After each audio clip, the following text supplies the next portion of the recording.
Un uomo di 73 anni è stato arrestato dalla polizia a Serra San Bruno per pornografia minorile e detenzione di materiale pornografico. L'uomo era già noto alle forze dell'ordine per reati a sfondo sessuale in danno di minori. L'anziano, secondo quanto riferito dagli investigatori, infatti, aveva avvicinato alcuni ragazzini proponendo loro di fare delle foto, ma i minori si sono confidati con alcuni adulti che hanno segnalato il caso alla polizia.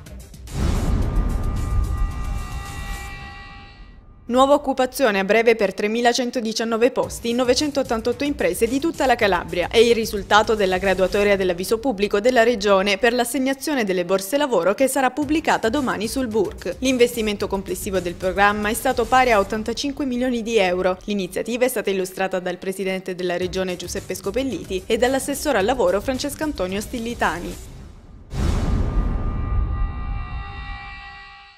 All'insegna della legalità alla riunione di oggi del Consiglio regionale calabrese, tra i temi trattati infatti 4 disegni di legge e 6 ordini del giorno per contrastare l'infiltrazione dell''ndrangheta. Tra le altre cose è prevista l'istituzione dell'Agenzia regionale dei beni confiscati, la tracciabilità dei fondi regionali, agevolazioni a favore dei collaboratori di giustizia ed il rinnovo della Commissione antimafia che si chiamerà Commissione contro l''ndrangheta.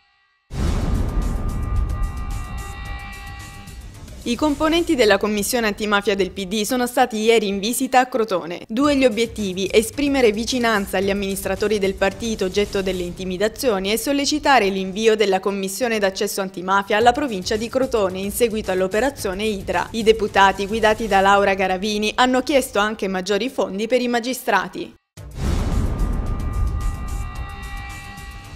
A Catanzaro, nella sede di Palazzo Alemanni, si è svolto l'atteso incontro tra il presidente della regione Giuseppe Scopelliti e il sindaco di Cosenza Salvatore Perugini sulla situazione relativa all'ospedale dell'Annunziata, a cui è stato assegnato il ruolo di hub. Nel corso dell'incontro sono stati approfonditi in particolare gli aspetti tecnico-finanziari per la costruzione di un nuovo ospedale su un sito individuato dall'amministrazione competente, con la predisposizione di un apposito studio di fattibilità.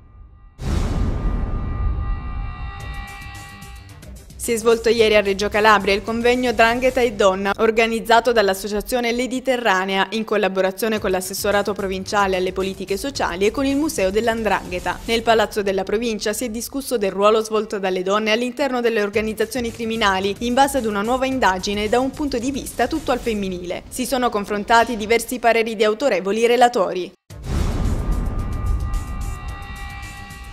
Aperta da ieri al pubblico la mostra bibliografica sugli astronomi e gli scienziati calabresi del XVI e XVII secolo nella Biblioteca Nazionale di Cosenza. La mostra consente di approfondire la figura di un cosentino illustre, Giovan Battista D'Amico, astronomo e filosofo la cui biografia può essere ricostruita attraverso le testimonianze di scrittori e storici in una serie di volumi che vanno dal 1571. Le teche sono dotate di iscrizioni in braille per i visitatori ipovedenti. L'FC Crotone, alla luce dei risultati ottenuti dalla gestione Corini, 8 punti in 10 gare, ha richiamato alla guida tecnica Leonardo Menichini, che già conosce gruppo e ambiente, avendo lavorato da luglio a novembre con la squadra. Menichini si è detto entusiasta del suo ritorno ed è convinto che la squadra centrerà la salvezza perché, a detta dello stesso tecnico, la Serie B è un patrimonio molto importante per tutta la città.